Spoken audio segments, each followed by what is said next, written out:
Warahmatullahi wabarakatuh. Al-Fatihatan Sayyidil Arabi wal A'jam wa hadiyatan lil muallifi wa masyayikhina wa usulina al-kiram wa li futuhil ilmi khairi wal hikam. Al-Fatihah. A'udzu billahi minasy syaithanir rajim. Bismillahirrahmanirrahim. Alhamdulillahi rabbil alamin. Ar-Rahmanir Rahim. Maliki yaumiddin. Iyyaka na'budu wa iyyaka nasta'in. Ihdinas siratal mustaqim.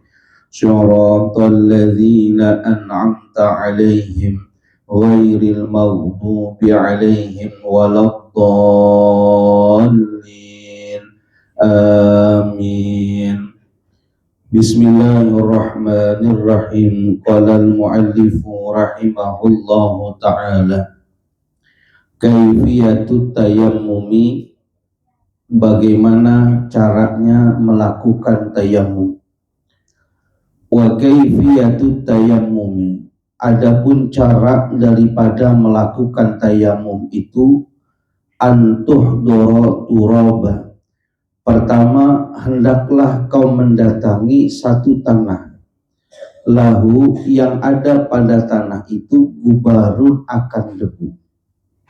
Ya juzu diperbolehkan antas ta'mala untuk engkau menggunakan atina akan tanah, al-musamma indana nafar, yang dinamakan di sebagian kita sebutannya itu nafar, tanah liat.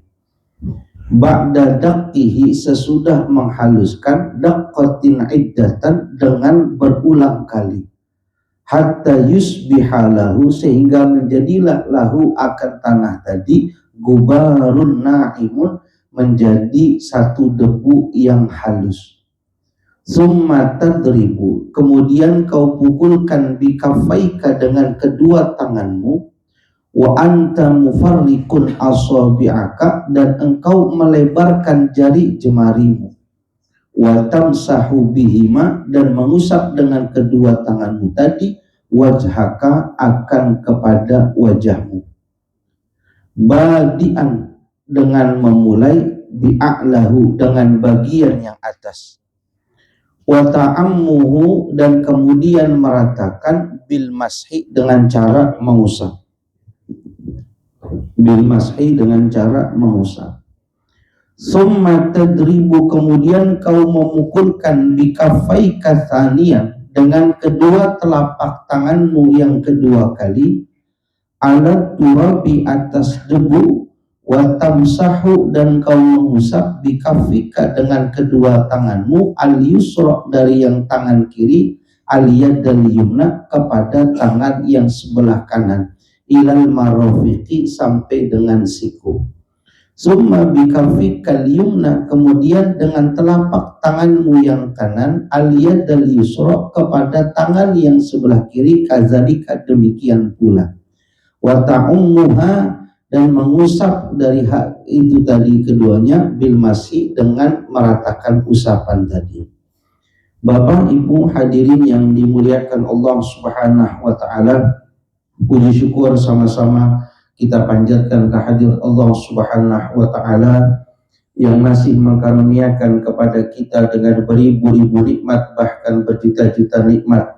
Dengan nikmat yang Allah berikan kepada kita, baik berupa nikmat iman, nikmat Islam, terlebih nikmat sehat walafiat, alhamdulillah, Allah Subhanahu wa ta'ala masih memperkenankan kita untuk bisa hadir di tempat yang penuh keberkahan ini.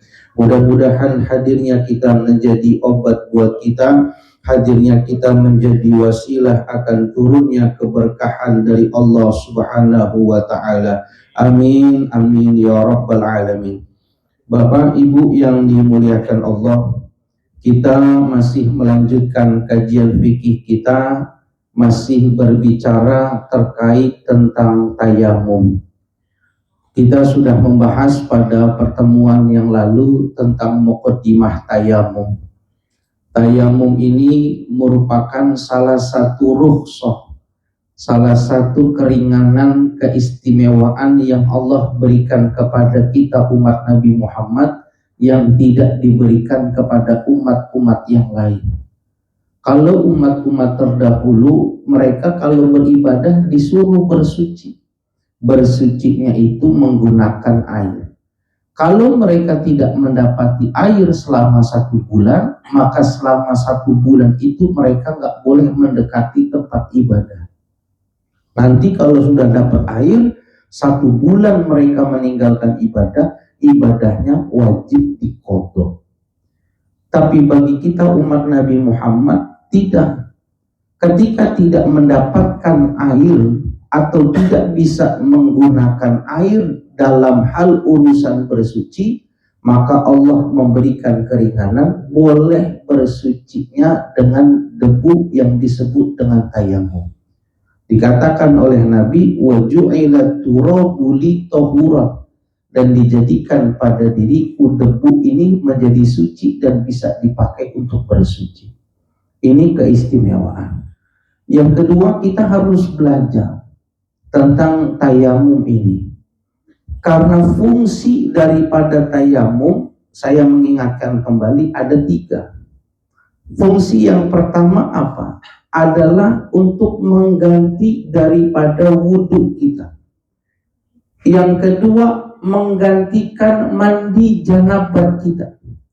Dan yang ketiga, menutupi kekurangan pada wudhu dan mandi janabat apabila pada bagiannya itu tertutup oleh sesuatu yang menghalangi air bisa sampai, maka disempurnakannya itu dengan tayamum.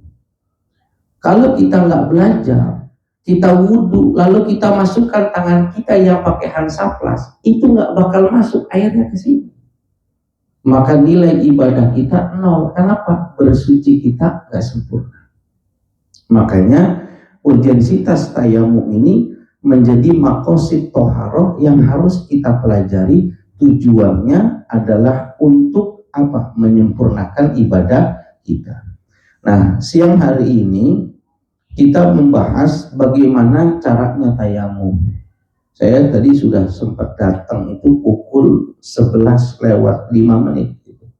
Tapi saya ke depan sama belakang saking penuhnya, saya nggak dapetin tanah yang bersih, masih lembab basah. Tanahnya di ujung basah, di sebelah dekat mesin juga nyampur sama pasir, ada nyampur sama tai kucing. Jadi bingung saya untuk mencontohkannya.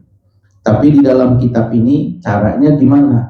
Ini harusnya caranya terakhir, tapi Tuan Mu'alif mau mengajarkan kepada kita tata cara kita bertayamum. Andai kata Bapak nanti cari dulu tanah yang ada debu. Kita Syafi'iyah itu boleh tanahnya tanah liat, atau boleh memang tanah yang memang ada debunya.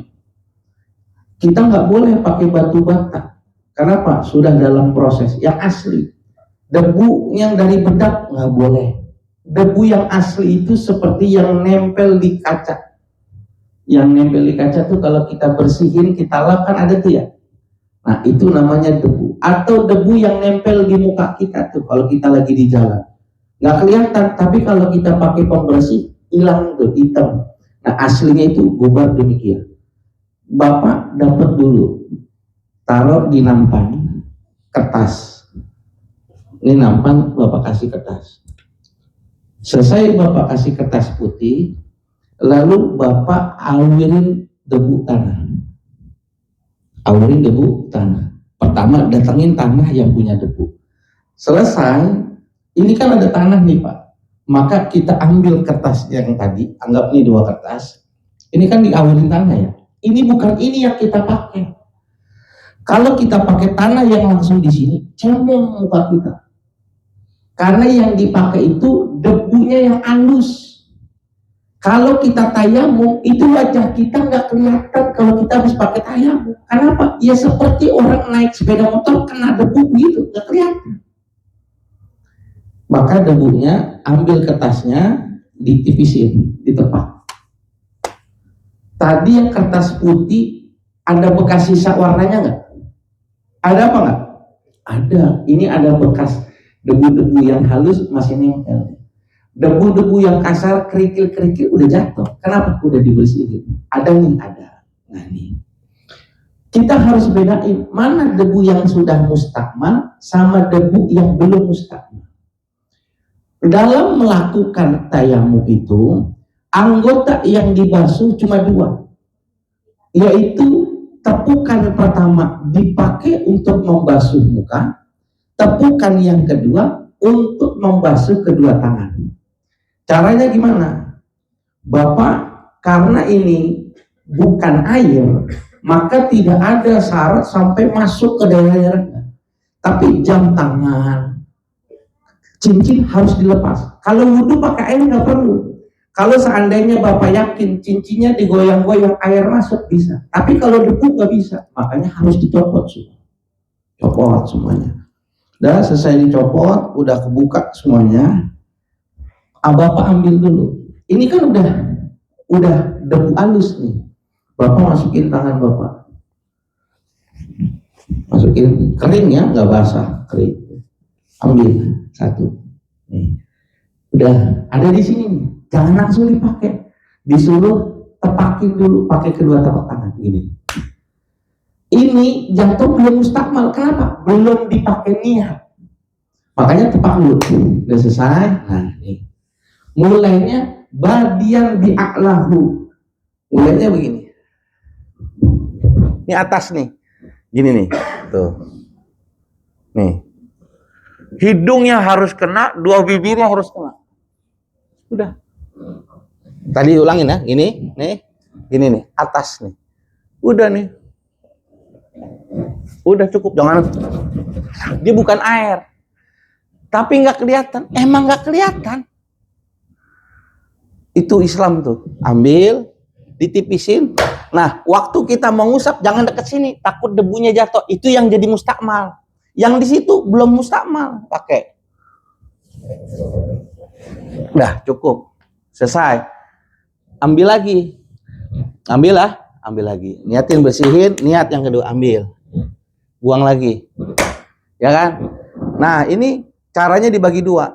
Tangan kanan lebih dulu dari tangan kiri. Ininya dibagi dua nih. Ini sama ini dibagi dua. Caranya gimana? Nih 4 jari nempel di sini dulu. Yang ininya jangan, jadi gini. Tarik sini. Terus sampai atas, balik pakai yang ini. Ketemuin ke jempol. Nah, yang ini sama, mulainya 4 jari sini, terus balik sampai ketemu jempol. Udah sholat, nggak perlu diulang lagi. Gampang nggak? Gampang. Itu rusuh yang Allah berikan buat kita.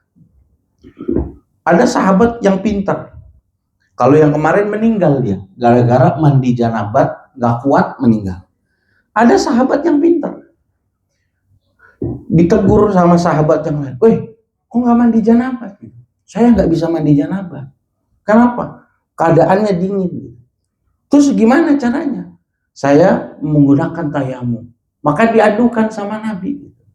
Maka Nabi Muhammad SAW dalam catatan saya dikatakan, Nabi Muhammad memuji. Kenapa? Orang itu pintar.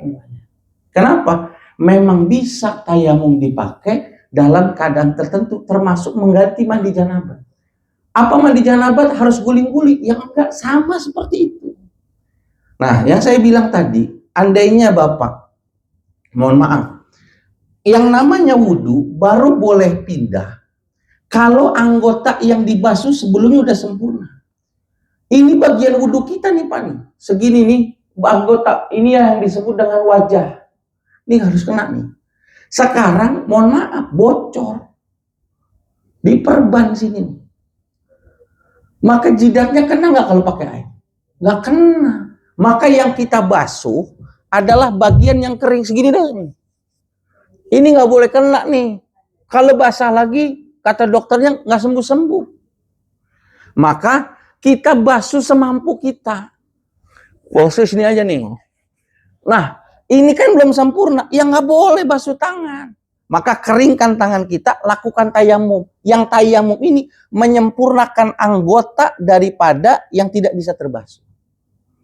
Jadi jangan langsung pakai tayamum buat semua sholat, enggak. Karena yang sakit masih segini doang. Kecuali dalam keadaan tertentu memang kita udah nggak bisa bergerak. Nggak bisa sedikit pun menggunakan air sakitnya. Baru tayamum menggantikan daripada wudhu. Kalau ini nggak ada perban di sini. Maka kita basuh sebisa kita. Jangan langsung tangan. Maka tayamum sekali, baru lanjutkan tangan kanan, tangan kiri. Sebagian kepala masih bisa kena air, sini sampai sini boleh. Maka baru 2 kaki, baru selesai. Nah kemarin yang Idul Adha, yang kegores tuh waktu nusuk sate kencengan gitu, kan berdarah dia. Dikasih kan Hansaplast di sini. Mukanya selamat dia, tangan kanan selamat, tangan kiri nggak selamat. Kenapa? Ini harus dibasuh. Waktu kita basuh segini doang, walaupun kurangnya cuma sedikit doang, ini nggak dibasuh namanya, ketutup Hansaplast. Tayamum kita. Itu kaidahnya, nggak boleh berpindah pada satu tempat wudhu yang lain, kecuali anggota sebelumnya itu dalam keadaan sempurna. Nanti biar nyambung. Tayamumnya itu muka ini ada hanya anggota yang di ini aja, gimana caranya tayamumnya? Tayamumnya semuanya. Jadi ini udah iya sama. Kan ini nggak kena juga, iya. Tapi keberadaan tayamum itu menyempurnakan dia. Nggak usah pakai dicopot, ya memang begitu. Tapi tetap menggantikannya dengan tayamum. Sama aja. Berarti anggota ini nggak kena juga, ya nggak kena. Orang dia cuma sebatas ini doang. Supaya apa? Tayamum ini menambal daripada anggota yang nggak bisa kebasuh. Bisa dipahami? Kalau yang memang nggak bisa menggunakan air sama sekali, nggak bisa menggunakan air sama sekali, barulah tayamum menggantikan wudhunya. Bukan menyempurnakan anggota wudhunya. Ini tata cara kita melakukan tayamum. Asbabut tayamumi, maka yang menyebabkan seseorang diperbolehkan untuk melakukan tayamum, yubihut tayamuma faqdul ma'i. Alasan pertama orang boleh melakukan tayamum itu faqdul ma'i, kalau memang benar-benar nggak ada air. Contohnya apa di sini? Kal musafiri fi sahra'i, seperti orang yang sedang berpergiannya di padang Sahara, di gurun. Tapi nanti kriteria kita nggak ada air, nggak boleh kita tanpa cari. Nanti ada batasan, suruh nyari dulu. Nggak bisa langsung diputuskan nggak ada air, nggak bisa. Pertama, kita musafir berpergian, bukan daerah kita Pak. Padang pasir, di mana nih lembahnya, wadinya di mana, nggak ketahuan kita. Ah, kita di situ baru boleh kita menggunakan tayamum mengganti wudhu. Apalagi contohnya, au khawfa husuli dorori minastikmalil ma'ikal maridi alladhi ya'rifu dzalika binafsihi au bi ikhbari tabibin. Atau orang yang nggak bisa menggunakan air karena digambarkan kalau pakai air semakin membahayakan dirinya, yang dia tahu dan dia rasakan sendiri atau dikasih tahu sama dokternya. Bapak ini udah akut gulanya, nih gula nih, penyakit gula, itu korengnya nggak sembuh. Bapak jangan kena air sering-sering Pak, nanti kulitnya copot. Termasuk orang yang terkena penyakit apa itu ya, kayak kusta gitu ya, yang udah copot jari jemarinya itu, nanti bisa. Bapak jangan pakai air, Bapak caranya pakai debu. Debu itu nggak ada yang bikin bahaya, nanti dijelasin hikmah. Nggak ada kulit kita yang pH-nya beda, giliran pakai debu gatal, nggak bakal, kata Tuhan. Kalau ganti merek bedak bisa gatal kita, pakai Mirabella, ganti Pixi nggak cocok bisa. Bapak paham nggak Mirabella? Nggak, ya beli makanya. Ya, pipa bisa. Oh pipa, oh iya pakai V ya, jangan pakai P. Kalau pipa benjut begitu, membuat masak air itu. Iya. Kalau debu nggak pakai gini Pak, kulit saya sensitif, nggak bakal merah. Itu ciptaan Tuhan tuh, hebatnya begitu. Nggak begitu. Kalau dia pakai itu aman, pakai tayamum boleh. Kapan lagi boleh? Airnya ada, tapi harganya mahal. Masa harga air 1 liter 20.000, itu sama saja dianggapnya nggak ada air, boleh tayamum. Kan kita diharusin pakai masker. maskernya 500.000 omnet itu. Ya udah, daripada itu bikin sendiri aja pakai sapu tangan, nggak apa-apa. Kenapa? Dianggapnya nggak ada tuh. Kenapa? Harganya tinggi. Atau ada air, tapi di negeri seberang kebetulan kita lagi tawuran sama dia. Datang ke sana mah nggak jadi wudhu, malah diwuduin kita, mati. Itu masih dianggapnya nggak ada air. Jadi nggak bisa nih tiba-tiba bapak bangun tidur nyalain keran terus nggak ada air, wah saya tayamum. Enggak, lihat dulu tokennya udah bayar atau belum. Kalau dilihat mati, beli token, nyalahin airnya. Tokennya ada, lihat mesinnya. Nanti cara orang dikatakan nggak ada air itu harus ada 3. Dia dituntut. Yang pertama nih, bapak harus belajar namanya haddul gaus. Yang kedua haddul kurbi. Yang ketiga haddul bu'di. Ini kategori kalau nggak ada air kita harus cari dulu. Mana kategori haddul gaus? Haddul itu had itu batasan. Al gaus itu minta tolong. Batasan minta tolong. Berapa jarak haddul gaus? Jaraknya itu paling jauh 300 meter. Kalau kita minta tolong, itu tolong kita sekuat kita itu 300 meter. Itu namanya haddul gaus. Bagaimana haddul gaus? Ketika kita mau sholat, sudah datang waktu sholat, tiba-tiba belum ada air, maka haddul gaus, kita punya prasangka, praduga nih. Kayaknya nih, di sebelah sana nih, di kampung sebelah, nggak nyampe 300 meter, kayaknya ada air. Ada air, nggak ada air, ente paling minimal harus nyari dulu jarak 300 meter. Wah nggak ada air, nggak langsung tayamum, cari dulu ke kanan 300 meter, ada nggak? Nggak ada, baru kita melakukan tayamum. Jadi batas kita mencari dulu paling sedikit 300 meter. Namanya haddul gaus. Yang kedua haddul kurbi namanya. Haddul kurbi. Batasan terdekat. Berapa jarak batasan terdekat? Jarak batasan terdekat itu adalah 1,5 kilometer. Kalau kita punya azas praduga doang, kayaknya sini di kampung sebelah itu jaraknya ada 1,5 kilo. Jaraknya nih kayaknya sih ada, tapi dia nggak yakin. Cuma kayaknya ada, praduga doang. Kalau dia bilang kayaknya ada, maka dia nggak wajib nyamperin sholat. Kecuali dia yakin ada. Sekarang gampang. 1,5 kilo caranya gimana? Telepon Pak Haji Fauzan, beda komplek gitu. Ji, komplek depan ada air nggak? Ada nih. Dia kudu jalan walaupun 1,5 kilometer. Apalagi udah ada sepeda motor harus.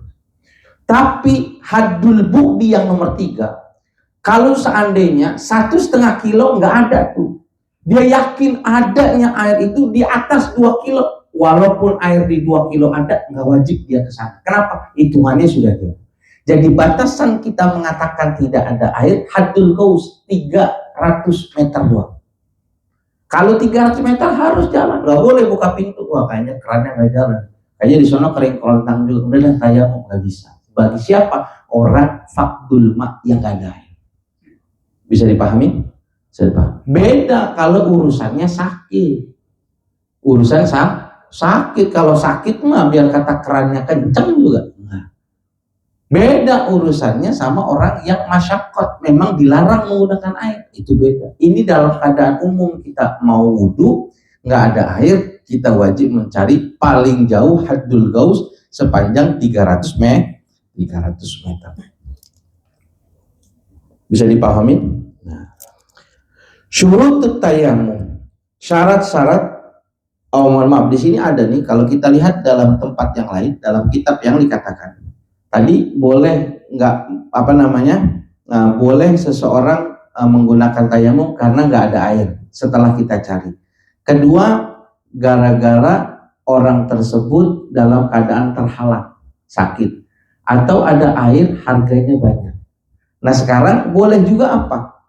Ihtiyajuhu li syurbihi au syurbi hayawanihil muhtaram. diperbolehkan seseorang melakukan tayamum apabila ada airnya cuma sedikit. Airnya cuma sedikit, air ada, cuma sedikit. Kalau saya pakai berwudu, saya nggak minum. Saya nggak minum. Maka kita lebih pilih air ini dipakai buat minum, wudunya diganti dengan tayamum. Airnya ada nggak? Ada, tapi jumlahnya sedikit. Ini panceklik kekeringan. Atau buat saya mah aman, buat minum aman. Tapi buat hewan yang dimuliakan, nih ada hewan tuh ada dua. Ada hewan yang dimuliakan, ada hewan yang tidak dimuliakan. Yang dimuliakan apa? Sapi itu dimuliakan, kambing itu dimuliakan, ayam itu dimuliakan. Berapa hewan yang tidak dimuliakan? Pertama, kata ulama, hewan yang tidak dimuliakan, mohon maaf ya. Pertama, kalbun akur, anjing yang galak. Anjing itu. Ini kita bisa wudhu nih, kita bisa minum gitu. Tapi anjing haus gitu. Masih penting kita minum daripada ngasih dia. Ini dalam kacamata fikih nih, bukan kacamata tasawuf. Kenapa? Karena dia anjing akur, anjing galak atau anjing. Yang kedua apa? Al-khinzirul babi. Dia bukan hewan yang dimuliakan dalam sudut pandang agama Islam. Sekarang lebih baik kasih minum ke babi, apa akhirnya kita pakai wudhu? Pakai wudhu. Kenapa? Ghairu muhtaram, dia bukan orang. Atau ada air nih, saudara kita meninggal. Lebih baik akhirnya buat mandiin jenazah atau dipakai wudhu? Pilih gitu, mandiin jenazah. Kenapa? Jenazah manusia dihormati muhtaram. Kalau babi enggak, anjing enggak. Siapa lagi? Yang ketiga, an-nasuridda, orang yang murtad agamanya. Orang yang murtad. Kalau dia haus gitu, jangan kasih. Jangan kan kasih airnya pakai wudhu. Kejam banget lu. Kita nggak pakai hak asasi manusia, kagak ada urusan sama dia. Ini urusannya ibadah. Yang keempat, zanil muhsan, laki-laki dan perempuan yang sudah pernah menikah atau masih punya pasangan hidup, tapi dia melakukan zina muhsan. Nggak malu gitu. Saya punya anak 5, bapaknya beda-beda. Punya anak 5, bapaknya beda-beda. Nggak kawin. Kumpul apa namanya? Kumpul kebo istilahnya gitu. Nah, orang kayak gitu jangan dikasih minum. Kenapa? Lebih baik dipakai wudhu dikasih minum. Kenapa? Dia bukan orang yang terhormat, merusak agamanya. Siapa lagi? Orang yang kafir harbi.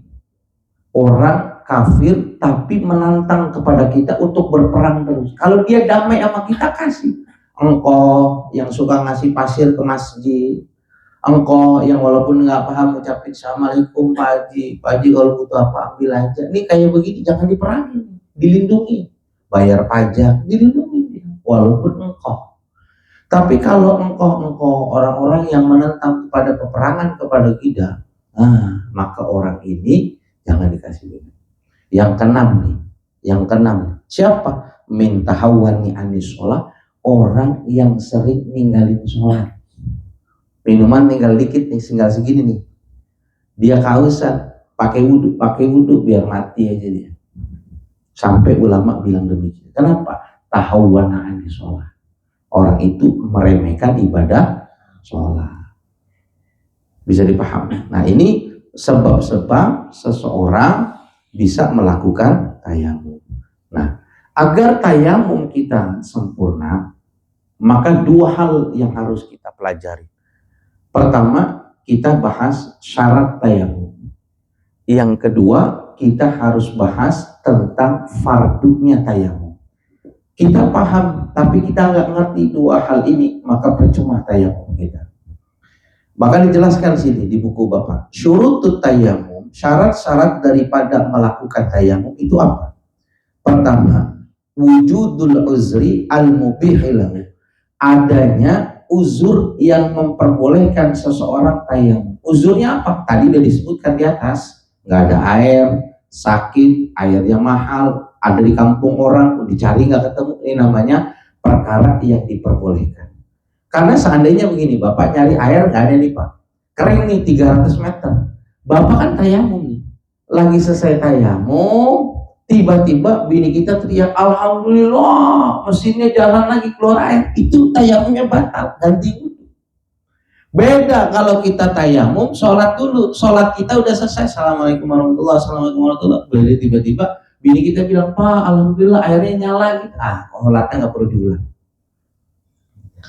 Apalagi syarat yang kedua, boleh seseorang melakukan tayamum apa? Duhulu waktu sholat adalah kalau sudah masuk waktu sholat.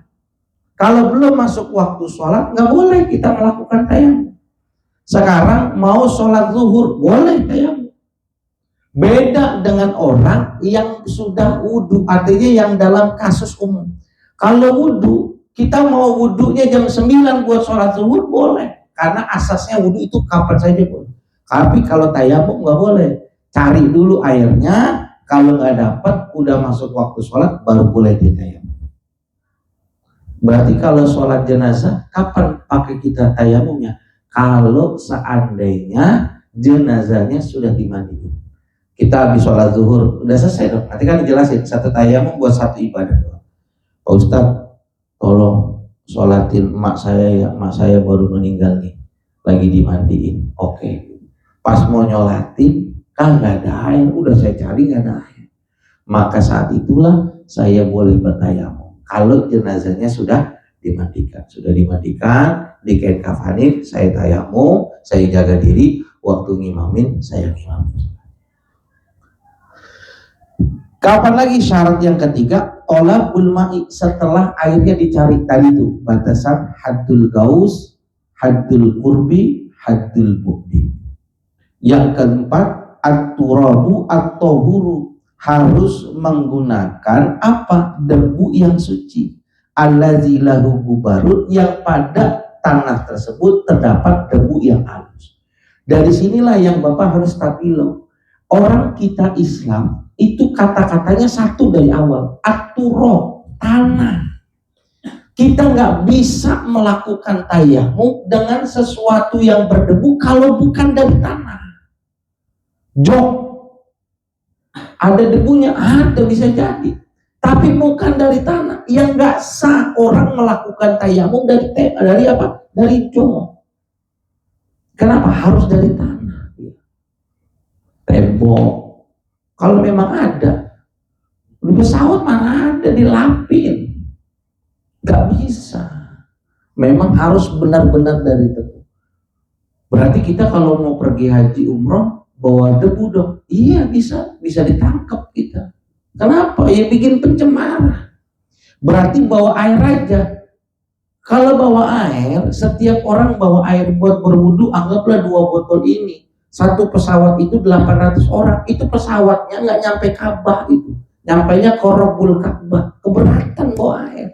Makanya dilarang bawa air melebihi enggak. Bapak yang udah berangkat umroh dan haji, minum kita segini nih Pak. Dikasihnya segini. Jadi kita diajarin cara Nabi benar, makan dulu, nanti setengah jam setelah kita makan, baru kita minum, baru kenyang. Kenapa kita minumnya bisa seember? Karena kita makan 2 suap, minum. Makan lagi, minum. Sehingga minumnya 1 gentong. Coba Bapak makan, ngikutin Nabi, lalu berhenti setengah jam, ditiban minum segini, udah selesai kenyang, gak bakal minta lagi. Kalau kita kan enggak. Udah selesai makan, udah ngambil tusukan gigi, masih nanya, enak makan bakso nih. Padahal baru makan nasi. Padahal udah ngarikin ya, harus makan daging nih. Ini daging nyangkut nih, sayur sop sama sate. Masih dia bilang enak kali makan bakso malam. Enggak, itu orang Parung. Kebetulan gak ngaji orangnya. Gak ada kan, aman dia. Atau tolong dikat ya, nanti listrik saya diturunin lagi dayanya sama dia. Kenapa gitu diaturin tuh? Dan di pesawat nggak boleh pakai air. Berarti kita nggak sholat? Enggak. Kita sholat, itulah sholat yang paling akhir dalam mazhab Syafi'i apa? Namanya sholat lihurmatil waktu. Sholat untuk menghormati waktu. Kita nggak mungkin nih berwudu, airnya dipakainya sedikit, bahaya. Kita nggak mungkin. Sebenarnya nih, saya ngomong sebenarnya ya. Kalau orang yang cerdas, bisa dia dengan cara dia berwudu di toilet bisa. Cuma kalau orang itu cerdas satu pesawat, habis airnya. Makanya kita nggak boleh nyontohin gitu. Kalau ngamanin diri sendiri gitu. Kayak begini nih, orang yang begini di pesawat tuh ada ruangannya, Pak. Pramugari itu begini. Bohong Ustaz. Besok berangkat umroh misalnya. Ada ruangannya. Cuma kan dilarang ada detektor. Ini mana buat 12 jam terbang ke Henan di Cina dulu atau mampir ke India dulu berat. Nah itu ada tempat.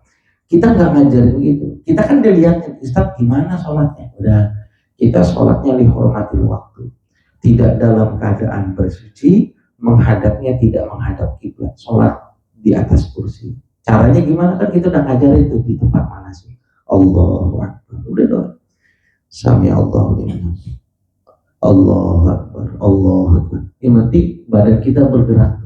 Berdiri ini tegak, turun sedikit ini adalah ruku, berdiri lagi tidak, dan sujud lebih miring daripada ruku. Tahiyat, assalamualaikum.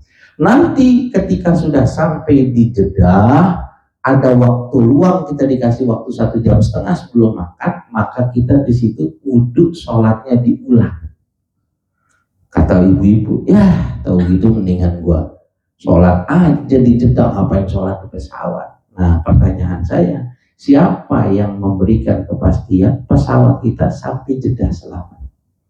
Kalau seandainya kita meremehkan, taruh aja Ustaz, saya di Jeddah, dia itu meremehkan sholat. Tiba-tiba pesawatnya na'udzubillah misalnya kecelakaan di hadapan Tuhan, orang itu meremehkan sholat. Sama hormati sholat ini, saya ulangi lagi, dipakai bagi bapak-bapak dalam keadaan darurat. Saya punya kampung istri di Cirebon. Naik bis dulu, sebelum banyak bis itu, kalau ngapelin naik bis Lur Agung Jaya dari Ciputat. Perkiraan saya, kalau saya berangkat pagi jam 6, subuh itu habis subuh jam 6, sampai Cirebon itu jam 10. Berangkatlah saya, ternyata terlambat. Kenapa? Di pasar Tegal Gubuk Selasa 1 itu pasar remaja. Itu dari berangkat pagi, zuhur aja belum nyampe, sampai mau habis asar. Wah, saya lihat di jam ini gila ini, macet paling parah. Ini kalau saya ninggalin sholat jam zuhur habis, pakaian saya, mohon maaf bisa jadi najis. Kenapa? Waktu saya kencing nggak bersih. Waktu saya mau keluar susah. Kenapa? Joknya penuh. Kalau saya turun, bisnya pergi ninggal saya. Itu namanya dalam keadaan darurat. Maka dalam keadaan darurat itulah saya juga harus melakukan sholat. Namanya apa? Menghormati waktu. Sholat menghormati waktu. Berarti zuhurnya berapa rakaat? 4 rakaat. Sholat zuhur 4 rakaat.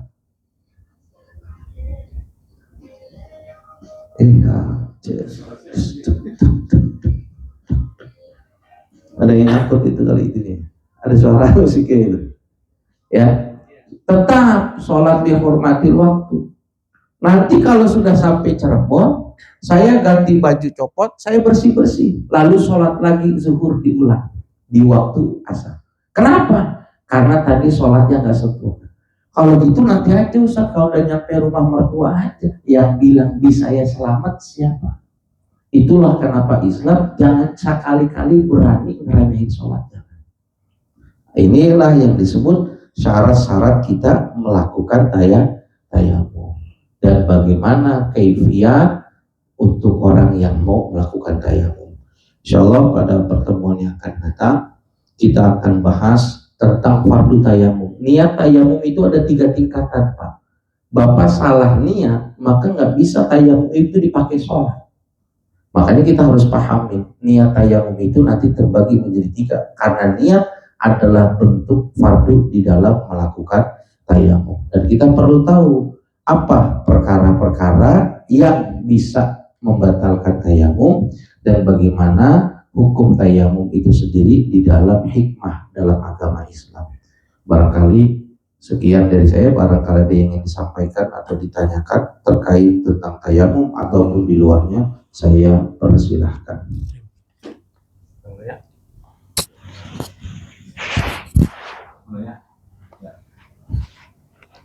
Ya boleh sih nanya, ada yang nanya.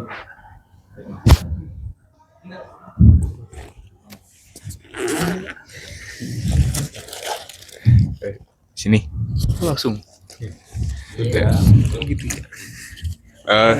Assalamualaikum Ustadz, saya Alwan. Kalau tadi misalkan kepalanya kan bocor, Iya. kata Ustadz harus tayamum. Iya. Nah itu harus kita selesaikan wudunya dulu, atau kita lagi saat muka itu tayamum langsung atau gimana? Tadi sudah Saya jelasin. kalau yang namanya berwudu tidak boleh dia pindah kepada anggota berikutnya sebelum anggota yang pertama sempurna. Kalau tadi ada perbannya, sempurna nggak wudunya? Nggak sempurna. Berarti nggak boleh dong dia melanjutkan Wudu dengan tangan, apalagi sampai selesai, nggak boleh. Maka waktu dia nggak bisa menyelesaikan kepala, membasuh muka, maka dia bertayamum dulu. Nanti setelah bertayamum, baru lanjutkan tangan, kepala, sebagian kepala, baru kaki. Jadi bukannya selesaikan wudu dulu baru tayamum, enggak. Berapa ada penghalangnya? Ada 3, ya tayamumnya 3 kali. Oh gitu mendingan gue jadi tayamum mengganti wudu, nggak bisa karena bapak punya air, bapak masih bisa pakai air, cuma terhalang anggota wudunya saja. Gitu. Berarti pada saat wudu itu kita nyari debu lah gitu. Ya, nyari debu kan kita udah tahu punya korek, udah tahu udah pakai perban, udah otomatis nyari dulu. Kan yang nyari wudu kita. Kalau anak kita paham, bisa. Saya nggak usah nyari. Saya kayak minum air daun sirsak, soalnya santri 7 lembar. Kita ajarin santri. Gubah ya, yang di atas atau yang di bawah bang? Saya bilang tanah saya di sebelah rumah saya enak, rumputnya geserin, rumputnya angkat tanah, cepet banget. Udah saya taruh waktu saya keadaan sakit. Nanti waktu saya mau pakai tayamum bisa. Selama dia tidak mustamal, selama masih ada boleh dipakai gubahnya. Oke. Ya. Atau lagi Ustadz. Iya. Misalkan nih ada orang sakit ya, dia sakitnya gak bisa gerak tapi dia pikirannya masih bisa nih, tahu nih waktu sholat gitu. Itu dia perlu tayamum apa enggak Ustadz? Ya. Bagaimana, apa batasan orang itu boleh meninggalkan sholat? Mazhab itu beda-beda. Mazhab Imam Abu Hanifah dan mazhab Imam Malik mengatakan begini, kalau seandainya orang sudah di ICU, udah nggak bisa bergerak, tapi matanya masih jelas, diajak ngobrol masih dengar, masih nangis, dia udah nggak wajib sholat. Tapi bedanya mazhab Abu Hanifah dengan mazhab Malik, kalau nanti dia sembuh, mazhab Abu Hanifah nggak wajib dikodok sholatnya. Ibarat kata di ruang ICU-nya 3 hari gitu, dia sadar sembuh, nggak wajib dikodok. Tapi kalau Maliki wajib dikodok. Kalau Syafi'iyah, selama seseorang masih punya akal, madamatil akli, selama akalnya masih hidup, walaupun sudah nggak bisa bergerak, maka dia tetap wajib melakukan sholat. Sekarang dia nggak bisa pakai air, tayamum nggak bisa, sholatnya dihormatin waktu. Kita yang paham, orang cuma badannya udah sakit, udah pakai alat semua, dia masih hidup, masih sadar, dia sadar, bah, udah waktunya sholat, barangkali bapak mau sholat, geserin kasurnya, saya menghadapi kiblat, bagian kepalanya ditinggi, silakan kalau bapak mau sholat. Dia sholatnya dengan apa? Dengan hatinya dia. Karena kan sholat itu ada urutannya ya. Kalau tadi bapak nggak bisa berdiri, duduk nggak bisa, berbaring pakai lambung kanan. Lambung kanan nggak bisa, lambung kiri. Nggak bisa lambung kiri, telentang itu ibarat kata kiblatnya kan ke sana. Maka kepala saya di sini, kaki saya di sana, diganjel batu biar lebih tinggi. Sekarang nggak bisa gerakin tangan, maka sholatnya dengan menggunakan pelupuk mata. Allah isyarat dengan pelupuk mata. Pelupuk matanya nggak bisa bergerak gitu, kebakaran gitu. Tapi hatinya masih hidup, dia sholatnya di dalam hati. Itulah Syafi'iyah.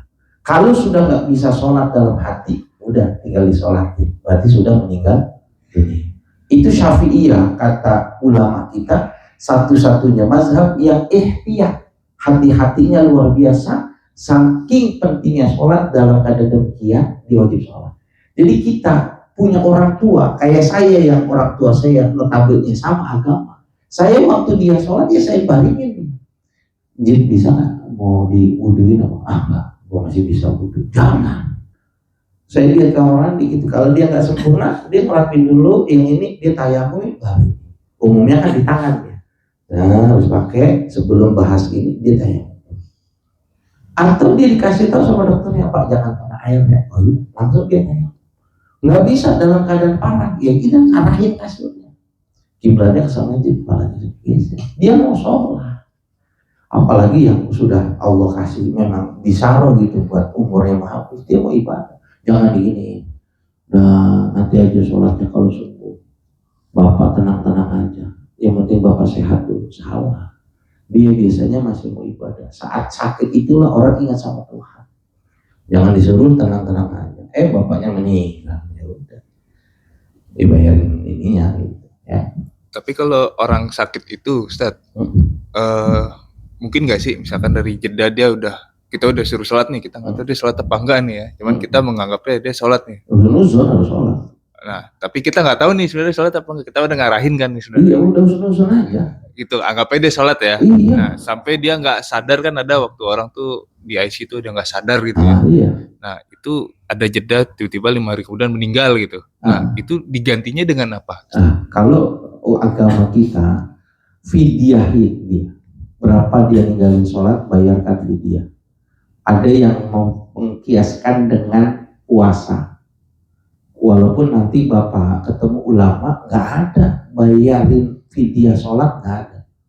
Kalau sholat bisa diganti bayar fidyah, nanti orang kaya tinggal ngasih duit, Pak, sholat gue bayar. Itu Imam Tajuddin As-Subki bilang nggak ada.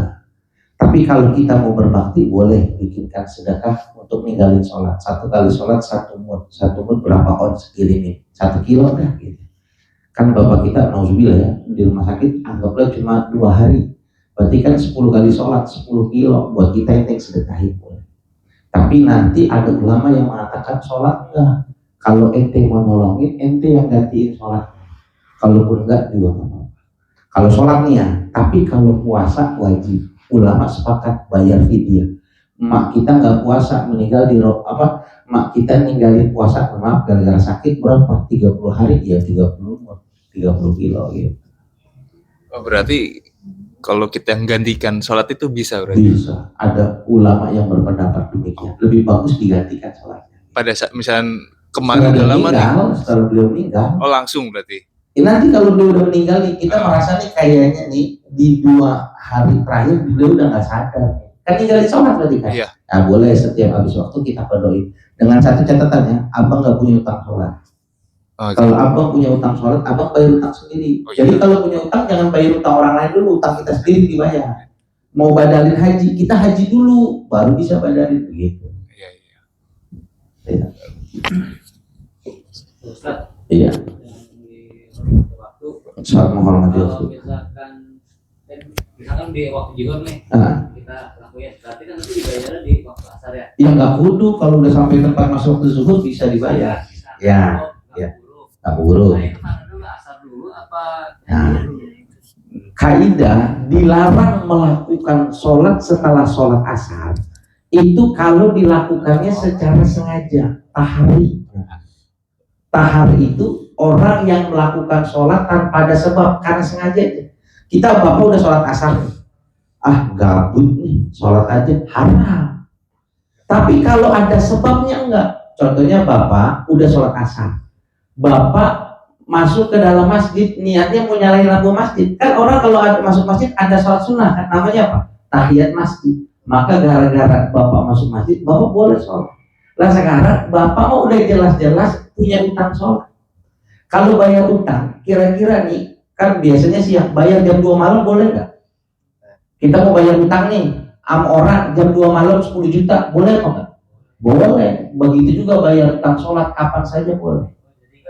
Nah sekarang kan bapak takut nih ya, saya kalau habis asar sholat, khawatir keluarga saya mikir saya sholatnya sengaja. Ya bapak lakuin dulu zuhur dulu biar aman. Iya. Nanti supaya apa? Orang yang nggak ngikut ngaji nggak bingung sama sholat bapak. Kenapa? Lu sholat apa? Bisa asar 4 rakaat lagi. Itu kan jadi masalah tuh. Nah gitu. Kayak contohnya lagi nih Pak. Contohnya lagi. Orang udah sholat asar, tiba-tiba dia ingat, nauzubillah zalik, gua belum sholat isya semalam. Nih gara-gara PSG menang lagi. Masih haram. Gara-gara PSG menang nih, lawan apa sih? Arsenal, ya kan? Arsenal. Dia nggak sholat, Dia ingat tuh pas wajib. Akhirnya kan wajib kodok. Kalau dia sholat di masjid, habis sholat asar itu geger, maka sholatnya geser ke rumah. Begitu caranya. Karena bapak sholatnya ada sebab apa? Sebabnya bayar hutang. Tapi kalau gabut sholatnya haram. Udah sholat asar, gabut banget nih, main lagi. Aku sholat aja dah. Mau bulan Ramadan dosa. Nah sekarang ada jenazah. Disolatinya kapan? Jenazah disolatinya jam 4 karena nunggu saudaranya. Saya tanya, jam 4 udah asar belum? Udah. Kalau kita tahu dia Disolatinya jam 4, kita nggak boleh sholat asar dulu. Jadi sholat jenazah dulu, baru sholat asar. Karena kita tahu jenazahnya disolatin jam 4. Tapi kalau kita nggak tahu, udah sholat asar kita, pulang ke rumah, ditegur sama istri. Lah Pak, kenapa pulang? Kenapa? Kan Haji Roki meninggal. Ini sholatnya apa? Ini mau disolatin. Kita sholat lagi boleh nggak? Boleh. Kenapa? Kita melakukan sholat jenazah bukan sengaja, ada sebab, baru tahu. Tapi kalau kita tahu disolatinnya jam 4, nggak boleh sholat asar. Itulah yang disebut dengan tahari, haram. Di Indonesia ada 5 waktu yang diharami. Bapak jangan sholat nih. Ba'da asar, habis subuh, waktu matahari terbit baru pertama, ya itu dari waktu tulisannya syuruk. Mau sholat isyraq itu jangan di waktu itu. Syuruk itu waktu habisnya subuh. Nanti tambah 18 menit baru isyraq. 3 nih. Yang keempat, waktu matahari di tengah-tengah. Itu nggak boleh. Kecuali hari Jumat. Hari Jumat bebas. Tapi kalau istiwa di hari selain Jumat nggak boleh sholat di jam 12 nggak boleh. Itu waktu yang diharamkan buat sholat. Walaupun ada niatnya. Niatnya apa? Maksudnya ada tujuan misalkan sholat taubat. Nggak boleh, karena sholat taubat itu bapak boleh dikerjakan selain waktu itu. Sholat istikharah nggak boleh. Kecuali ada sebabnya yang gara-gara bapak masuk, gara-gara bapak wudhu boleh. Jadi nanti kita pas di bab sholat sunnah ya, saya bagi-bagi nanti sunnah ada yang mutlak, mutlak ada. Bapak harus pahami mana sholat itu sebab, ada sebab, mana sholat itu punya waktu. Sholat duha itu punya waktu, sholat tahiyat masjid itu sebab. Nah kalau yang sebab itu boleh kita melakukan di waktu haram, kenapa? Ada sebabnya. Bapak tadi kodok sholat, sebabnya ninggalin sholat, berarti kan harus bayar. Daripada mati, bayarnya boleh habis asar. Karena ada sebabnya tadi ninggalin. Ya, maksudnya itu ada sebab. Ada sebabnya. Nanti harus dijelaskan lagi ya, supaya jangan orang yang nggak ngerti, kok habis asar lu sholat, habis subuh lu sholat, nah dia nggak ngerti nih. Karena gue punya utang, semalam belum sholat isya gitu. Soalnya saya pernah dengar juga, kan kalau waktu habis subuh itu kan nggak boleh sholat. Emang nggak boleh, betul. Cuma pernah ada ulama juga yang bilang boleh. Boleh. Sholat habis subuh atau Qobliyah subuh kalau seandainya dia udah lazim kan. Iya betul. Setelah sholat subuh. Kesiangan gitu dia. Iya, paham. Itu masih boleh. Boleh. Jadi gini, sholat sunnah qobliyah subuh itu sholat sunnah fajar. Pahalanya lebih bagus dari dunia dan seisinya. Bapak udah biasa ngelakuin itu nih. Tiba-tiba terlambat datang ke masjid udah sholat subuh. Berarti kan bapak nggak sholat dong. Maka bapak sholat subuh aja. Nanti karena bapak sudah mulazamah, boleh setelah subuh sholat qobliyah 2 rakaat. Ada syarat dan ketentuannya? Nggak ada syaratnya karena memang waktunya sudah mepet. Karena apa? Kalau bapak melakukan sholat sunnah, masa ninggalin jamaah kan nggak mungkin. Tetap pilih jamaah. Nanti 2 rakaatnya setelah sholat subuh. Yang penting jangan di depan umum sholatnya. Nanti yang nggak ngerti ngaji bertanya-tanya. Gitu. Jadi susah ngadepin orang 2 orang susah. Gitu. Nanti jadi masalah. Gitu.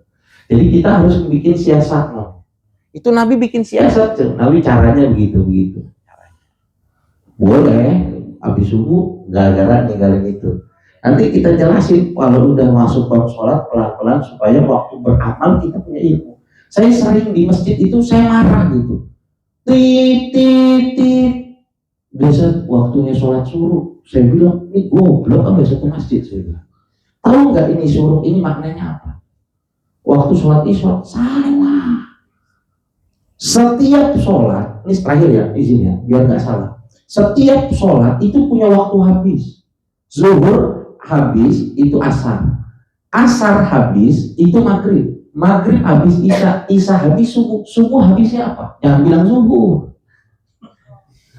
Nggak ada. Subuh itu habisnya itu syuruk. Jadi syuruk itu adalah waktu habis sholat subuh.